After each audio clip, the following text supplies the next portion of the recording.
Bueno, espero que no os aburráis mucho de mí, espero que os resulte interesante. Cuando elaboramos el programa del seminario, nos pareció apropiado comenzar con 2 ponencias introductorias, dado que el seminario está enfocado tanto para profesionales del patrimonio documental para profesionales del patrimonio textil.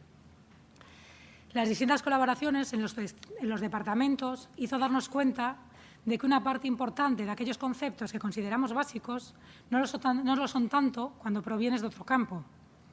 Esto sucede en ambas direcciones, entre la conservación y restauración textil y la del documento gráfico, pero también cuando colaboramos con otras especialidades.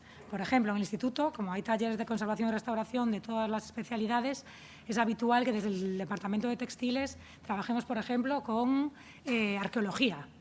En uno de los ejemplos que os puedo citar, por ejemplo, los cascos de Montreal tenían en el interior un tejido a modo de forro que era un tafetán. Por lo tanto, nos pidieron asesoramiento.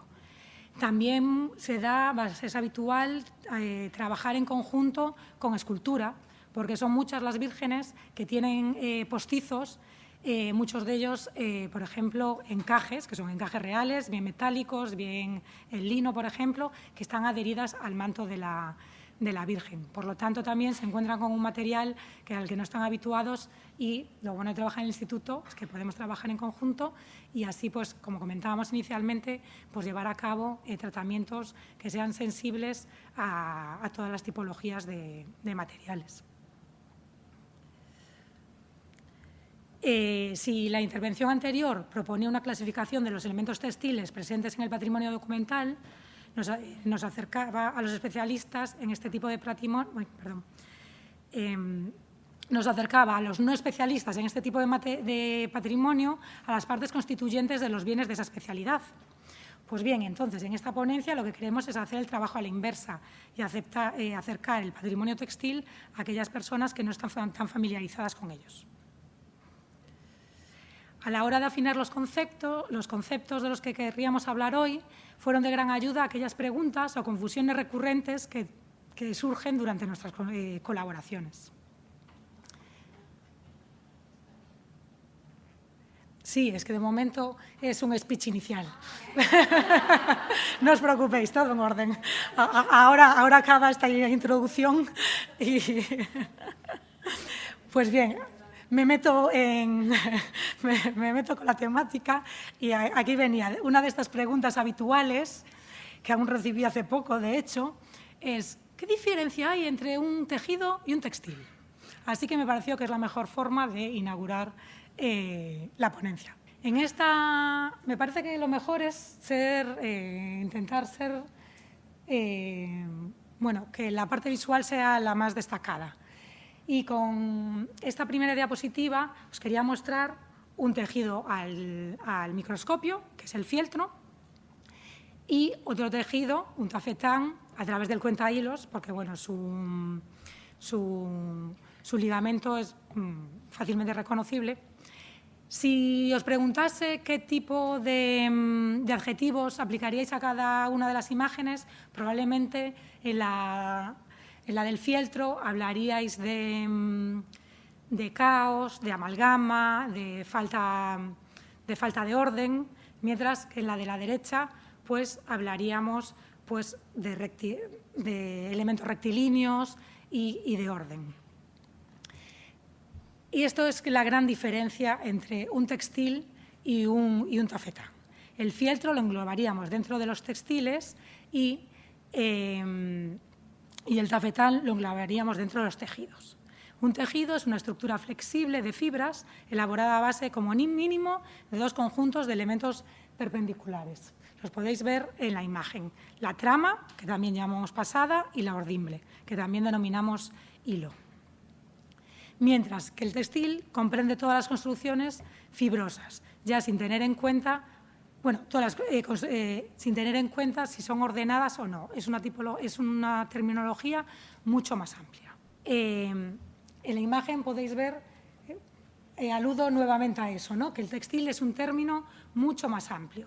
Engloba los ya mencionados tejidos, que podemos decir que son estructuras formadas por 2 elementos, como mínimo, y entrecruzados perpendicularmente, Hablamos de la urdimbre y la trama. Pero dentro de los tejidos, dentro de los textiles, vamos mucho más allá y podemos encontrar estructuras generadas por el amalgamiento de las fibras, como puede ser el fieltro que veíamos inicialmente, que también podemos ver que es el elemento mayoritario de esta imagen, que es un ñáñigo perteneciente al Museo de América, o también de la corteza batida. Ahora os mostraré una imagen para los que no conozcáis este material. También encontramos estructuras limitadas o un elemento entrelazado. Estamos familiarizados todos, aunque no vengamos de este campo, con la calceta o el ganchillo, por ejemplo. Y también englobamos estructuras formadas por dos elementos entrecruzados de forma no rectilínea. Hablamos de la técnica de Sprang, que esta no es tan conocida, ahora os enseñaré una imagen. Hablamos del macramé, del filé, del encaje de bolillos, etc. Pero lo más importante, que os quede claro que tejido, hablamos de perpendicularidad de dos elementos, tramas y urdimbres, mientras que el textil engloba todo, incluido también el tejido. Es un término mucho más amplio. Esta imagen es una imagen que viene del Museo de América y muestra una alfombra ceremonial cuyo material constituyente es como os comentaba aquí, la corteza batida, que se denomina tapa. Esta alfombra proviene de Oceanía y en Oceanía inicialmente no tenían tejidos y la indumentaria, entre otros elementos, la realizaban con este tipo de material que es, sin lugar a duda, muy interesante. Cuando hablamos de batido, hablamos de golpeada. La corteza queda reducida a un elemento muy, muy fino y flexible. Bueno, como hablábamos, todo el mundo podemos hablar del...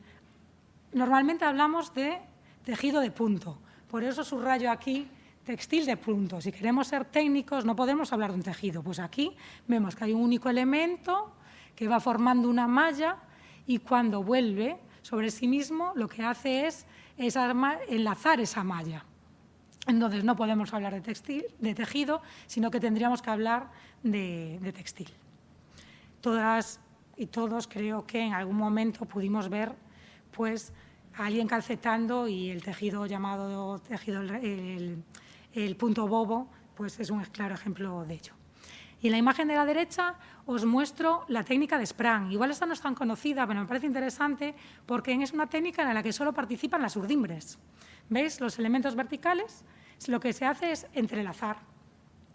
Los elementos verticales van unidos, van extendidos en la parte superior e inferior y al ir entrelazando lo que vamos es obteniendo un textil que se va formando tanto por la parte superior como por la parte inferior hasta que se llega al centro, que confluyen. La parte inferior será el espejo de la parte superior.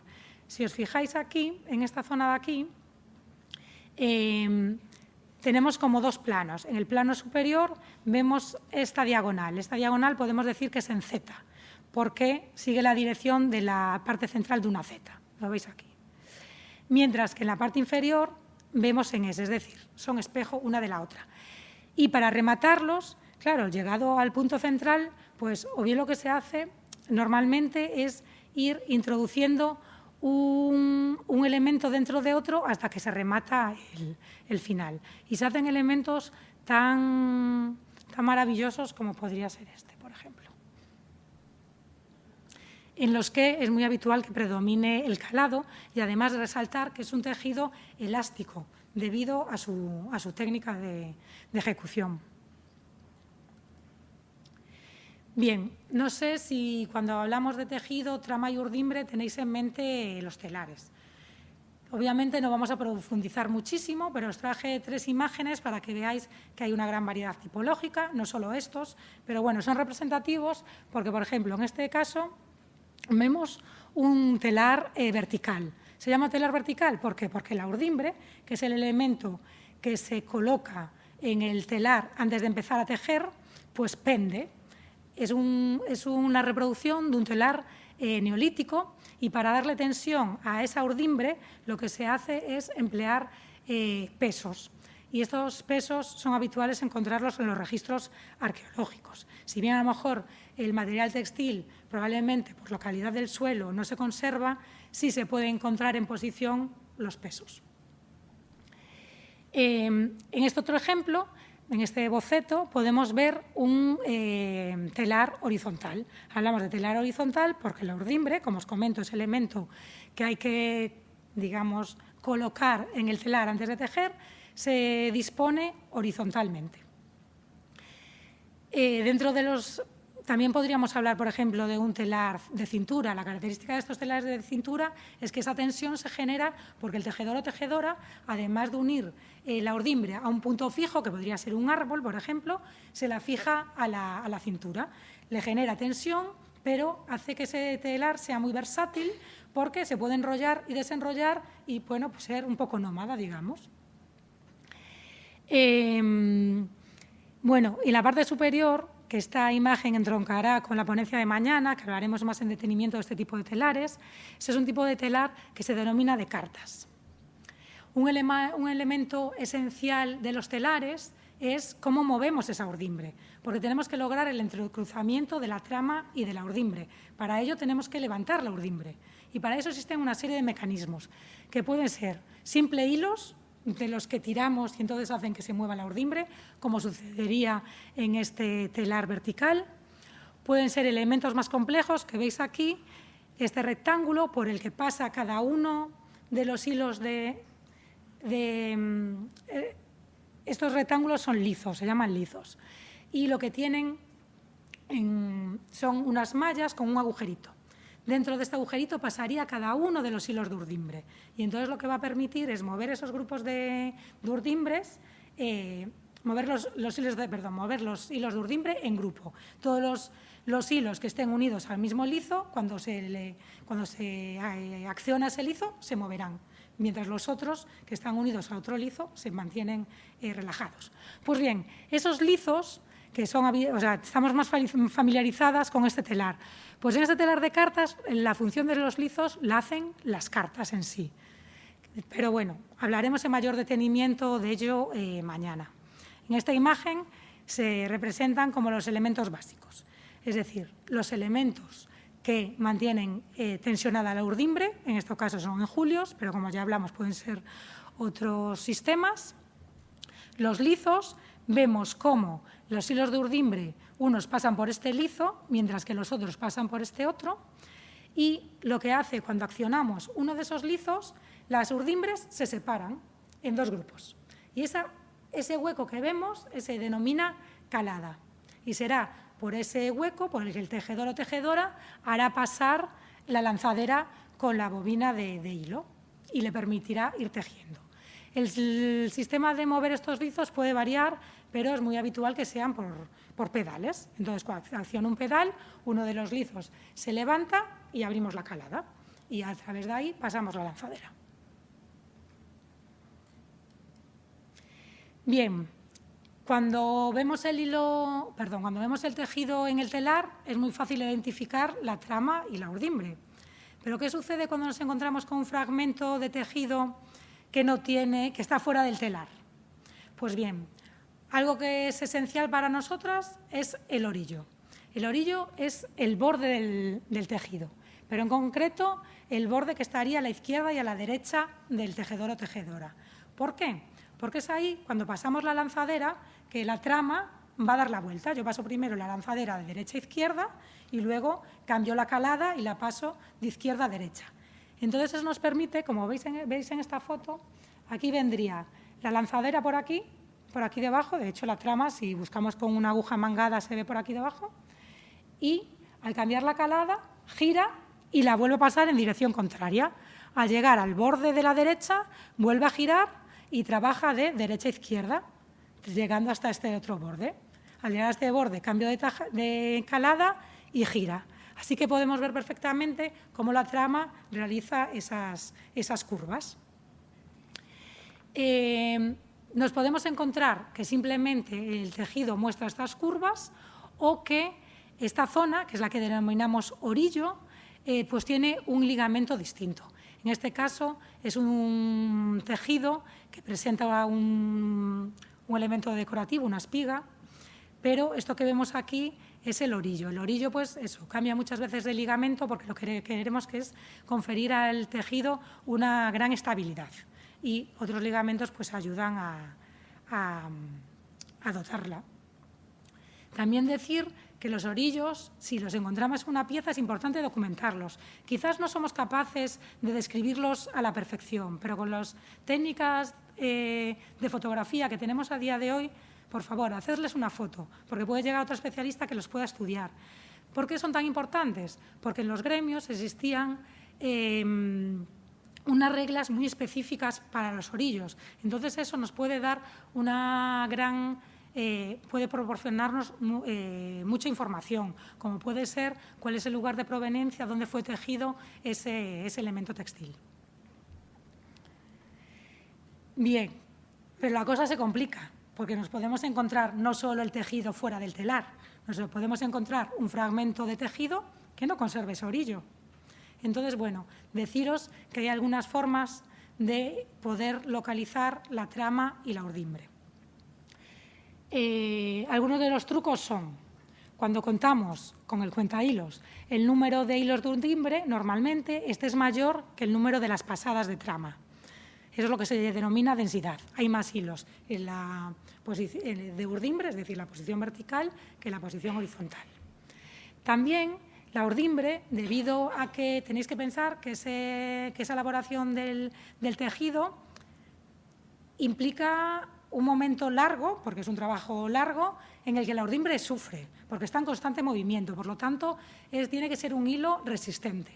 Y parte de los elementos que la dotan de esa resistencia es la torsión y, bueno, hablamos de la torsión. Sí, normalmente son hilos mucho más torsionados que la trama.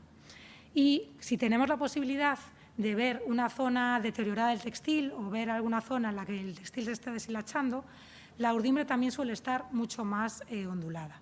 Entonces, estos son como los tres elementos con los que jugamos a la hora de disponer correctamente un tejido para poder analizarlo cuando carecemos de orillo. Porque, obviamente, para poder documentarlo correctamente es esencial que identifiquemos correctamente la trama y la urdimbre.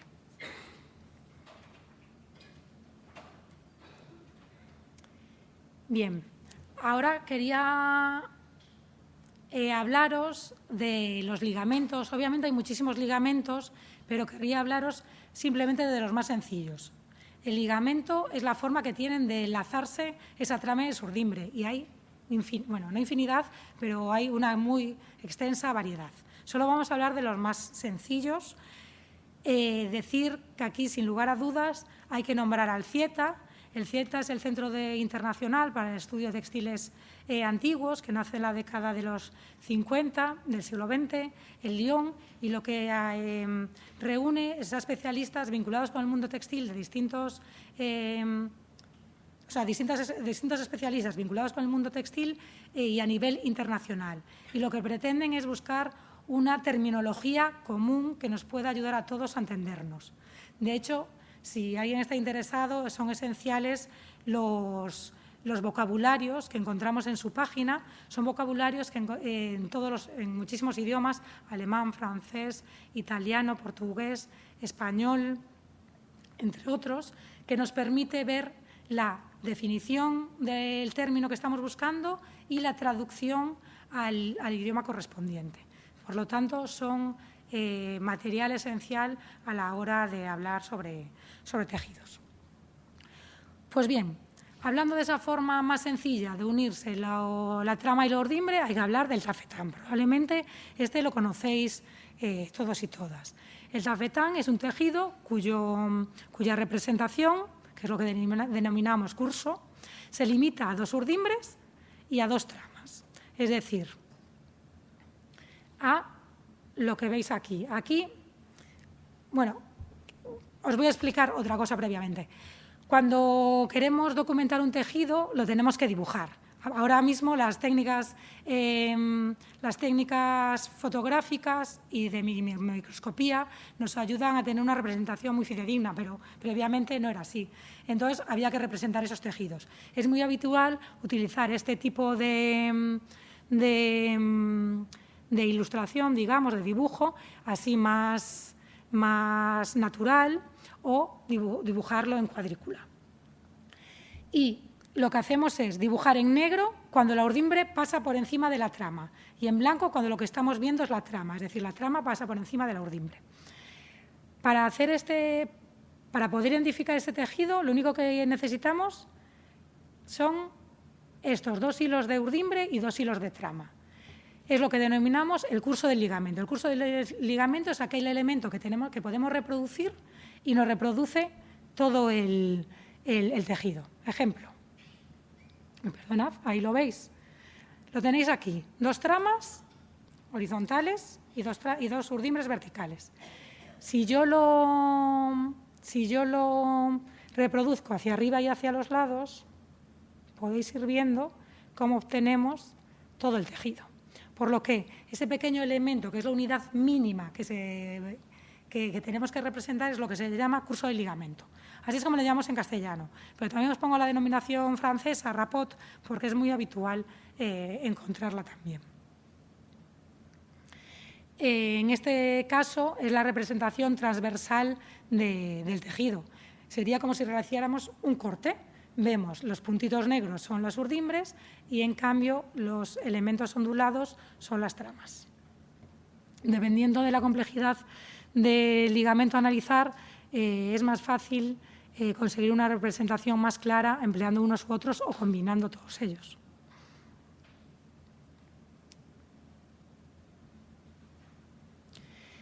Bien, partiendo de este ligamento básico, también se pueden encontrar derivados. A lo mejor algunos de los que estáis aquí presentes sois habituáis a hacer punto de cruz, no lo sé. Para hacer punto de cruz normalmente se trabaja con un tejido que es familiarizar, hablar entre nosotros de Panamá. El Panamá no es otra cosa que un tafetán, pero en lugar de tener 2 urdimbres y 2 tramas, tenemos 4 tramas y 4 urdimbres que trabajan 2 a 2. Lo podéis ver, aquí lo veis. El curso del ligamento sería este. Podéis ver aquí, debajo del puntero en el donde estoy, ahí hay 2 urdimbres y debajo de aquí hay 2 tramas que trabajan de forma paralela. Es muy habitual hacernos un lío entre el nombre del ligamento y el nombre que recibe el tejido vinculado normalmente a su decoración. Muchos de nosotros hablamos en nuestro día a día de la pata de gallo. Pues bien, en este caso tendríamos que decir que es un Panamá, porque si lo analizamos sería un tejido como este, pero la selección de los colores de la urdimbre y de la trama hacen que se logre este motivo decorativo que llamamos pata de gallo. Es un efecto decorativo.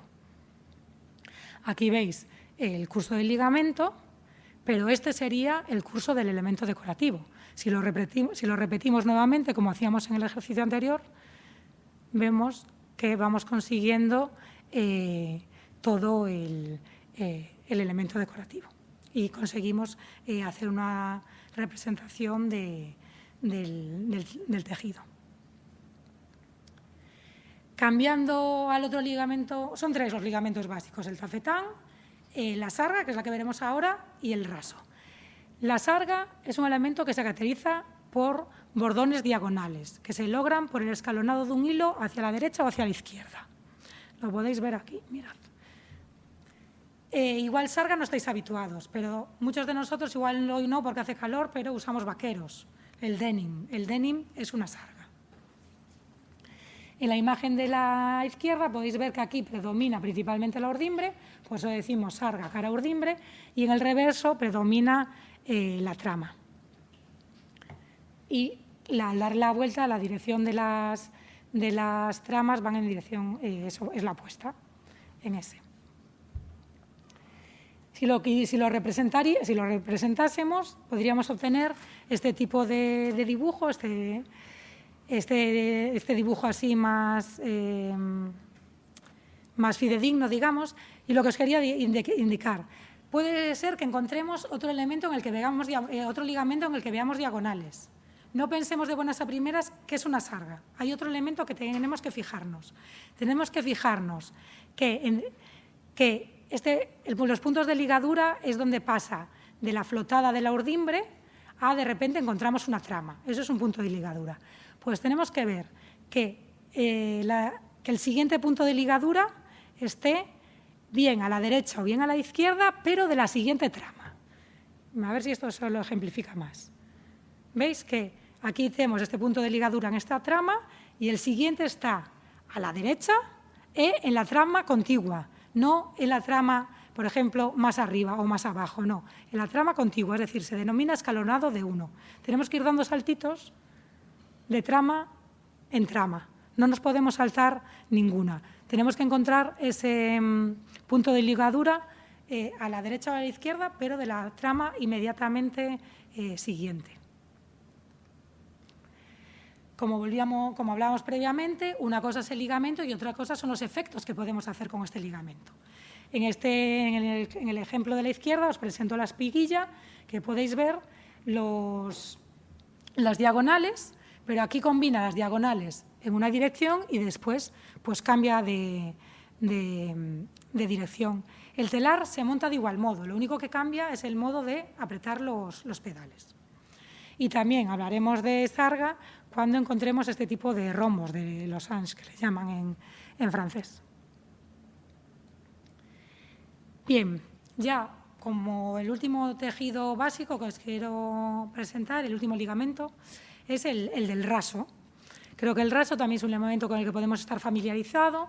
El CIETA lo define como un ligamento cuyos puntos de ligadura están repartidos de manera que resulten invisibles y entonces lo que predomina principalmente son las flotadas de trama. Vemos que la trama corre por encima de que la urdimbre corre por encima de muchas tramas. Y eso lo que hace es crear una superficie lisa y compacta en la que la luz refleja fácilmente. Y eso es lo que le confiere al raso ese acabado brillante. En este caso tenéis un ejemplo de raso decorado, pero cuando hablamos de raso sin decoración tenemos un lado que es completamente brillante, que correspondería a la parte de la urdimbre, y otro que es completamente mate. El ejemplo que os traigo es otro porque creo que también es algo de lo que hablamos con relativa frecuencia. Muchas veces cuando la gente habla de la decoración de un salón un poco así pomposo, pues habla de damascos. Pues los damascos, por norma general, se elaboran con este tipo de ligamento. Vienen dos colores, como aquí, porque permite el juego de las luces y las sombras. En este caso, el motivo decorativo está realizado con las urdimbres. Vemos principalmente las urdimbres, es un raso cara urdimbre, mientras que el fondo es un raso cara trama. Bien, aquí no me voy a meter, solo puse este ejemplo. Porque dentro de esas confusiones a las que estoy habituada es cuando, por ejemplo, necesitamos comprar una cinta de raso para hacer algún tipo de probeta. Entonces, una de mis compañeras se encarga de adquirir la cinta y le pregunto, y entonces, ¿y de qué material es? Y me dice, es de raso.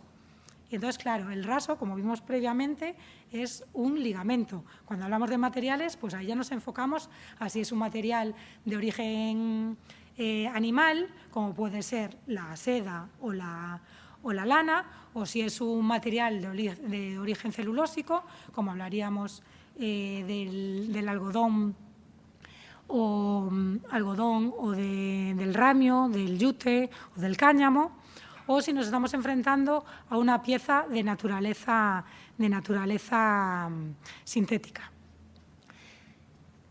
Para diferenciar entre un material u otro, no tenemos rayos X en los ojos ni tenemos ningún tipo de técnica, por lo tanto, normalmente se usa la microscopía óptica, de la que hablará probablemente posteriormente o nos dará unas pinceladas Susana.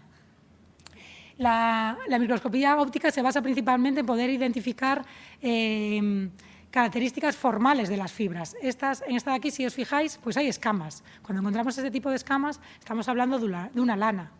Aquí veis que la fibra no está lisa, sino que hay convoluciones. Esto es un algodón.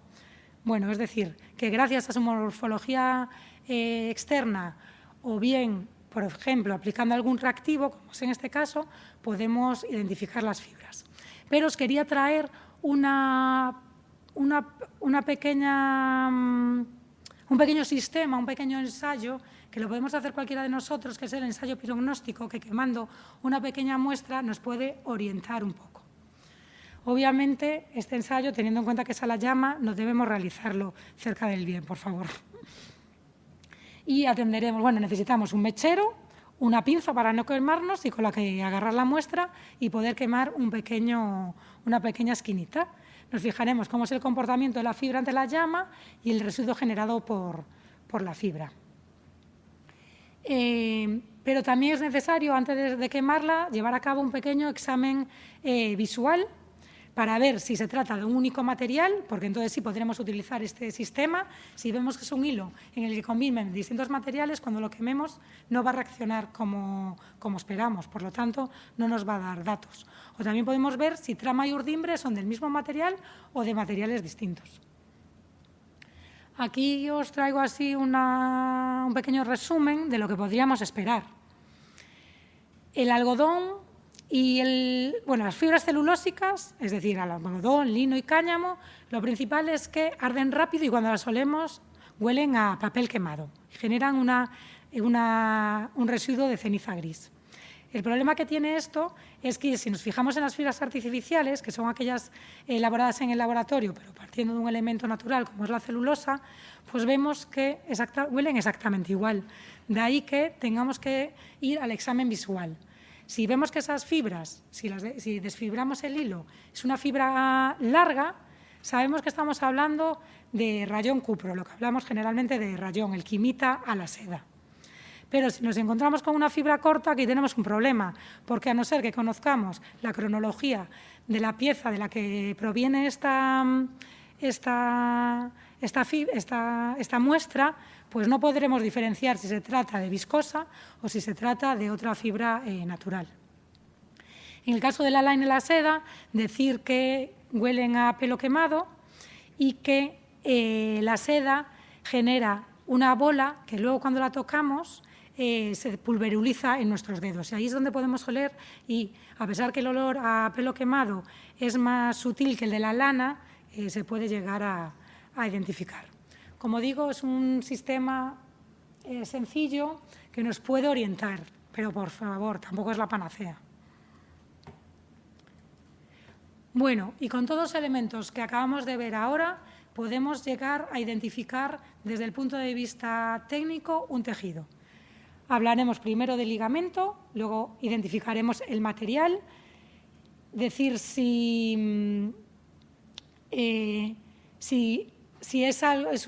realmente la fibra fue identificada con alguna técnica, identificar qué técnica fue, y si la fibra si es una hipótesis, pues por favor, marcarlo entre interrogaciones. También tendremos que hablar de cómo está construido ese hilo. Aquí abajo tenéis un ejemplo. Podemos encontrarnos que simplemente sea un hilo formado por dos cabos y entonces identificaremos el tipo de torsión. Si vemos que las diagonales de la torsión corresponden con la diagonal de una Z, lo haremos de Z. Si vemos que las diagonales de la torsión corresponden a la diagonal de la S, lo haremos de torsión en S.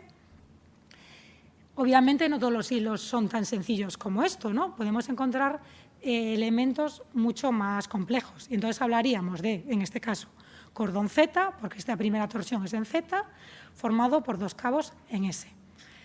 Probablemente no habría que ir más allá. Si lo identificamos bien, pues podríamos decir torsión Z de estos dos cabos, pero bueno, normalmente no es tan necesario.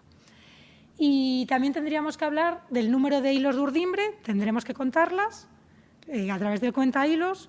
Aquí lo podemos ver claramente, 1, 2, 3, 4 y 5. Es el número de hilos que encontramos en 1 centímetro. Este cuenta hilos concretamente tiene 1 centímetro de ancho y 1 centímetro de alto, que nos ayuda a contabilizar. Y el caso de las tramas, pues lo mismo, 1, 2, 3 y 4. Tenemos que ser conscientes que en algunos casos las tramas o las urdimbres están tapados por la otra, pero tenemos que pensar que el ligamento, que ahí tiene que haber bien una trama o bien una urdimbre, hay que contarlas. Aquí, por ejemplo, vemos una trama, pero en el punto siguiente estamos viendo la urdimbre, pero por aquí debajo corre una trama, tenemos que contarla. Y para acabar con esta definición técnica, pues también hablaremos de la tinción. Si sabemos cuál es la fuente tintoria, diremos con qué técnica fue analizada y también diremos si en ese caso se tiñó el hilo y luego se tejió. Si bien se tiñó el tejido ya tejido, entonces hablamos de teñido en pieza, o podremos ver que en algunos casos, cuando vemos con aumentos el hilo, vemos que lo que se hicieron fue torsionar en conjunto fibras de distinto color. Todos estos son elementos que podemos usar para hacer un análisis más exhaustivo. También en muchos casos nos habláis o me preguntáis cómo comprobar si un tinte destiñe, ¿no? Lo que hablamos así de forma más profesional del sangrado de los tintes. Pues para ello lo que hacemos es una prueba muy sencilla, pero que implica un primer examen visual para identificar todos aquellos elementos que podrían ser susceptibles de sangrar. Y lo malo que tiene es que es una prueba destructiva. Es verdad que necesitamos una muestra muy pequeñita, pero debemos tomar muestras. Como en cualquier otra técnica, es importante localizar una muestra representativa y en un lugar discreto. Es decir, no podemos escoger una que esté en una zona muy degradada, porque puede ser que con la degradación el tinte también haya sufrido un deterioro y entonces no responda como puede responder otro hilo que sí que presenta una mayor cantidad de tinte. Por lo tanto, lo primero que es una buena planificación. Y después tomamos las muestras, tenemos también un mapa donde mostramos de dónde fueron tomadas y lo que hacemos es someter a las muestras a la simulación más próxima a lo que queramos hacer. Si queremos hacer un lavado, por ejemplo, y vamos a usar un tensoactivo, no introduciremos solamente la muestra en el agua desmineralizada, sino que también introduciremos el tensoactivo. Tenemos que intentar buscar que la prueba sea lo más fidedigna con lo que vamos a exponer al bien. También pensar cuánto tiempo será expuesta esa prueba al tratamiento. Si es un tratamiento que va a durar 3 horas, mantendremos nuestra muestra 3 horas dentro del agua desmineralizada con el tensoactivo, en este ejemplo. Y una vez pasado ese tiempo, también podemos pensar si va a ser un tiempo en el que va a haber un cierto movimiento, pues cada X tiempo pues podemos hacer girar la muestra dentro del líquido. Bien, una vez que pasó ese tiempo, lo que tenemos que hacer es colocar la muestra sobre un tejido secante, o sea, donde se vaya a secar. Normalmente solemos trabajar con un tejido de seda, porque la seda es ligeramente ácida, y con un papel secante, que por norma general es más neutro, y entonces podemos ver la reacción del sangrado, si este pudiese variar en relación a si se encuentra un medio ligeramente más ácido o ligeramente neutro o más básico. Después de colocar la muestra sobre el elemento de secado, la cubrimos con el mismo material y la ponemos entre 2 cristales y aplicamos peso. Dejamos que seque por completo, la destapamos y la levantamos, o a veces incluso sin levantar. Ahí podemos ver que si en esos elementos empleados para el secado hay restos de tinte, es decir, corrió el tinte, hay un sangrado, pues tendremos que replantearnos el tratamiento a seguir. Y ya se me está acabando el tiempo y ya para finalizar y solo un pequeño matiz, unas pequeñas pinceladas, quería hablaros de la presencia de materiales propios del documento gráfico en los bienes textiles. Como digo, solo son unas pinceladas porque posteriormente, a lo largo de este seminario, habrá otras ponentes que hablen más en concreto de este tema. Pero quería citaros, si bien esto no es un trabajo del instituto, es un trabajo llevado a cabo en el Instituto de Valencia, es realmente interesante. Fueron capaces de determinar que una casulla perteneciente a la Hispanic Society de América con una casulla que pertenece al Museo Catedralicio de Segorbe, que fueran confeccionadas en el mismo taller. ¿Y por qué? Gracias a que fueron sometidas a una radiografía y en la zona del bordado, en el orfré, la radiografía mostró que había un escrito allí debajo. Entonces pudieron acceder a esa zona y con distintas técnicas, por favor leerlo, es realmente interesante, pudiendo determinar que ambos manuscritos sobre papel procedían del mismo documento. Por lo tanto, permitió hermandar a ambas casullas. Otro ejemplo bastante habitual es encontrar pergamino para dotar de estabilidad a un elemento textil. En este caso, os presento a la mitra de San Rosendo del tesoro de la Catedral de Ourense, que probablemente sea intervenida en un futuro en el instituto. Y aquí, en estas zonas de distintas capas, esto que se ve aquí es pergamino. En estos dos casos os hablo del pergamino como un elemento constituyente de la pieza y en este final es la presencia de un elemento, en este caso papel, que a lo largo de la vida de la obra fue adherido a la pieza. Concretamente es una banda masónica de la colección del Centro Documental de la Memoria Histórica en Salamanca y lo que nos indica el contenido de este documento es a quién se le incautó la obra, puesto que esta obra llegó a la colección como un elemento que durante la dictadura franquista fue incautado como prueba de que esa persona era masón. Entonces, bueno, como os comentaba, unas pequeñas pinceladas que serán desarrolladas a lo largo de estos días. Nada más. Muchas gracias por vuestra atención.